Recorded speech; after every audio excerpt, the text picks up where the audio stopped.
During the time of Umar ibn Khattab radiallahu anhu, there were two men who brought in a young boy dragging into the courthouse. So Umar ibn Khattab radiallahu anhu, he asks him, what is this? What is going on? Why are you dragging him into the courthouse?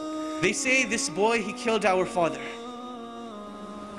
Umar ibn Khattab, he asks him, did you really kill their father? The boy says, yes, I did kill their father, but it was by accident. My camel, it used to tread on their property. So one day, their father took a rock and hit the camel in the eye. And I saw the camel suffering, and it made me furious and aggravated. So I took a rock and I threw it at the father. It hit him in the head and he died.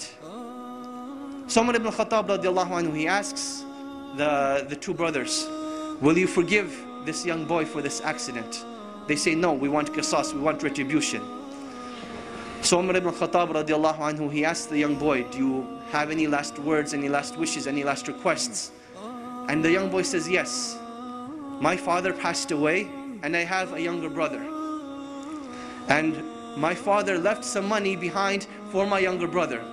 I would like 3 days to go and retrieve this wealth from a hidden place, so that I can make sure my brother gets it when I die and pass away.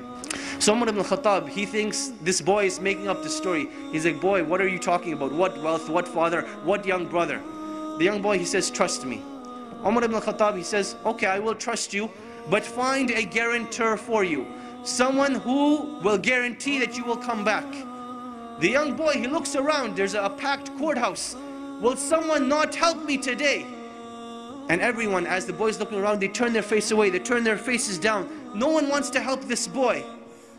Then from the back of the courthouse, a hand races up. Whose hand is it? Abu Dhar al-Ghifari radiallahu anhu, the noble and illustrious companion who gave da'wah to so many of the tribes. He says, I will be the guarantor of this boy. Now understand what it means to be the guarantor.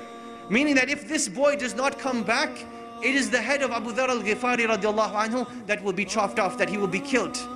Abu Dhar al-Ghifari, he says, I will be the guarantor. So the boy goes away. The first day goes by, the boy is nowhere to be seen. The second day goes by, the boy is still nowhere to be seen. Asr time comes on the third day.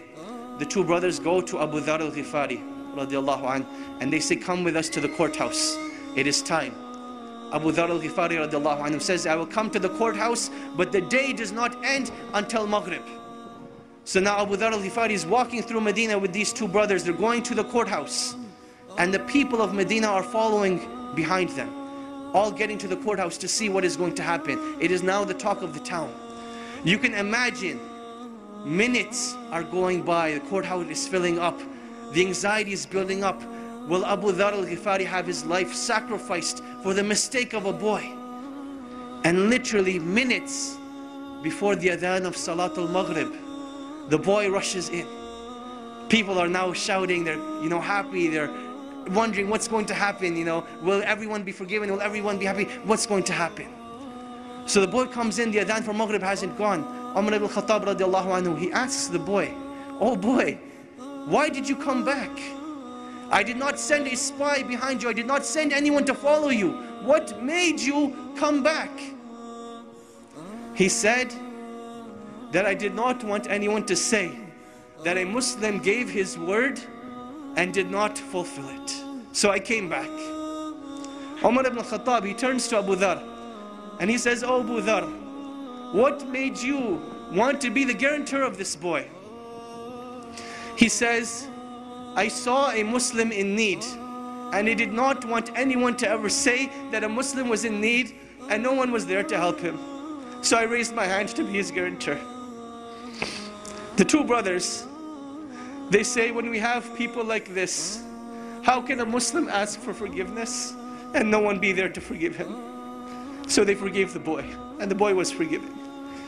This was the legacy of Islam. This was the code of conduct. This is why during the Khilaf of Umar ibn Khattab, they were able to reach the border of China all the way to the south of France.